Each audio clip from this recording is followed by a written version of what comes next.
Hello दोस्तों, welcome back to Curiosity for the daily dose of Indian football. सबसे पहले बात करते हैं इंडिया वर्सेस वियतनाम मैच के बारे में।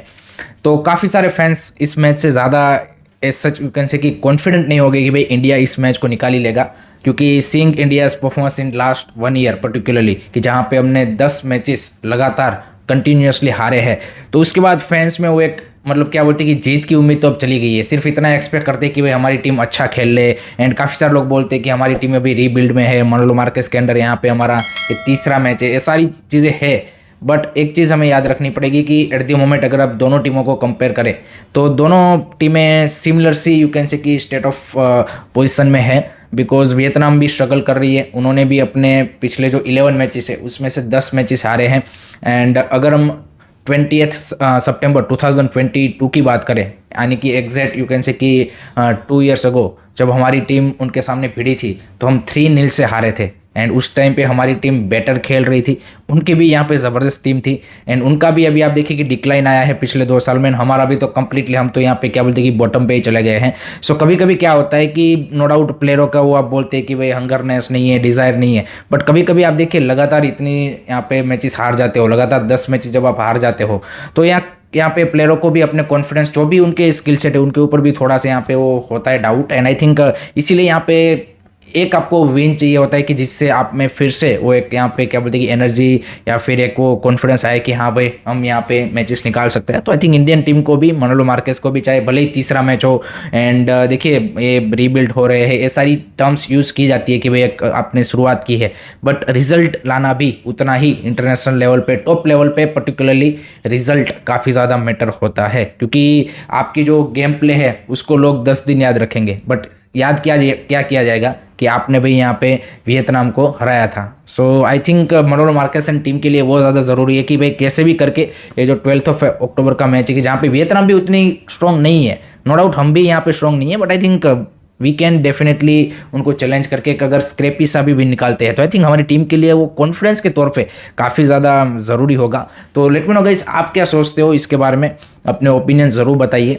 नेक्स्ट अब बात करते हैं मोहन बगान सुपर जायंट एंड एएफसी के बीच में जो ACL 2 के रिगार्डिंग कंट्रोवर्सी चल रही है, उसमें एक बड़ा अपडेट आया है। कल AFC ने ईरानियन फेडरेशन को लेटर लिख के बोल दिया है कि आपके वहाँ से जितने भी club AFC champions league elite and ACL 2 में पार्टिसिपेट कर रहे हैं उनके जो होम ग्राउंड है उनको अब न्यूट्रल वेन्यू में शिफ्ट किया जाएगा। एंड इसके चलते अल नसार का जो मैच है यहाँ पे उनको भी शिफ्ट कर दिया गया है। एंड ट्रैक्टर FC का भी जो नेक्स्ट मैच 23 को यहाँ पे रेवशान यानी कि आपका तजाकिस्तान के क्लब के सामने है, उनको भी यहाँ पे एट द मोमेंट शिफ्ट कर दिया गया है। मोस्ट प्रोबेबली दुबई में उनके मैचेस होंगे। सो ये डिसीजन उन्होंने बना लिया है। सो भाई मोहन बगान का मैच क्यों यहाँ पे शिफ्ट नहीं किया जाएगा, ऐसा भी काफ़ी सारे फैंस का यहाँ पे क्वेश्चन है। तो उसके रिगार्डिंग फाइनल डिसीजन अभी तक कोई आया नहीं है। एंड सरप्राइजिंगली मोहन बगान ने भी, आप देखिए कि AFC ने जो स्टेटमेंट दिया था कि भाई मोहन बगान विड्रॉ कर लिया है, उसके बाद उन्होंने भी अपने सोशल मीडिया पे कोई स्टेटमेंट नहीं दिया है। तो आई थिंक वो कहीं ना कहीं मेरे हिसाब से मोहन बगान की ओर से भी भाई आपको बेटर यू कैन से कि ट्रांसपेरेंट तरीके से अपने फैंस के साथ कम्युनिकेट करना चाहिए। That's the you can say कि मोहन बगान मीडिया टीम्स रिस्पॉन्सिबिलिटी, चाहे कुछ भी हुआ हो। लेकिन उनकी ओर से अभी तक हमने ऐसा कोई स्टेटमेंट नहीं दिखा कि भाई क्या AFC की ओर से डिसीजन आया है, क्या उस मैच का स्टेटस है जो ट्रैक्टर FC के सामने हुआ था। तो कोई भी यहाँ पे कम्युनिकेशन मोहन बगान की ओर से किया नहीं गया है। काफ़ी सारे लोग इसमें बोलेंगे कि उन्होंने AFC के साथ बातचीत चल रही होगी, ये सारी वो तो चलती रहेगी, बट आपको एक करंट स्टेटस क्या है वो तो आपको अपने फैंस के लिए कम्युनिकेट मेरे हिसाब से करना चाहिए। एंड मोहन बगान के लिए देखना इंटरेस्टिंग ये होगा कि यहाँ पे जो ये डिसीजन AFC ने लिया है वो यहाँ पे 1 अक्टूबर को जो सेफहान वर्सेस इस्तिकोल का मैच हुआ और उसके दरमियान जो सिचुएशन वर्स्ट हुई, देन उसके बाद ये डिसीजन लिया गया है। लेकिन मोहन बगान को जो रिपोर्ट करना था वो हम सबको पता है कि उससे पहले वहाँ पे ईरान पहुँच जाना था।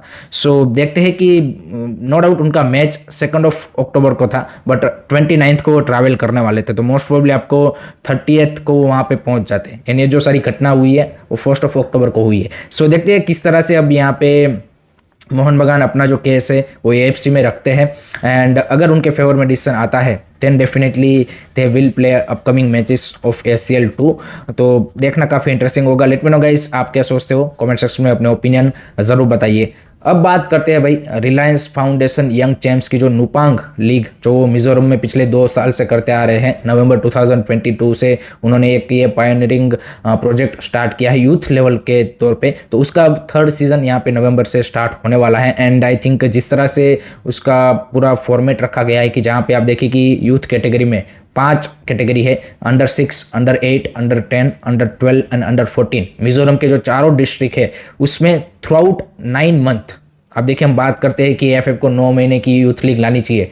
ये मिजोरम में ये जो रिलायंस फाउंडेशन ने ये जो प्रोग्राम स्टार्ट किया है यहाँ पे ऑब्वियसली मिजोरम एफए और उन सब के साथ मिलके, तो उसके चलते 9 महीने ये यूथ लीग चलती है अंडर 6 टू अंडर 14 कैटेगरी की। मोर देन 30 मैचेस वहाँ के जो अंडर 6 से अंडर 14 के प्लेयर है वो खेलते हैं, आप सोचिए। So that's the great initiative from you can say कि Reliance Foundation Young Champs. And I think इस तरह के इनिशिएटिव की ज़रूरत बाकी स्टेट्स में भी ज़रूरी है।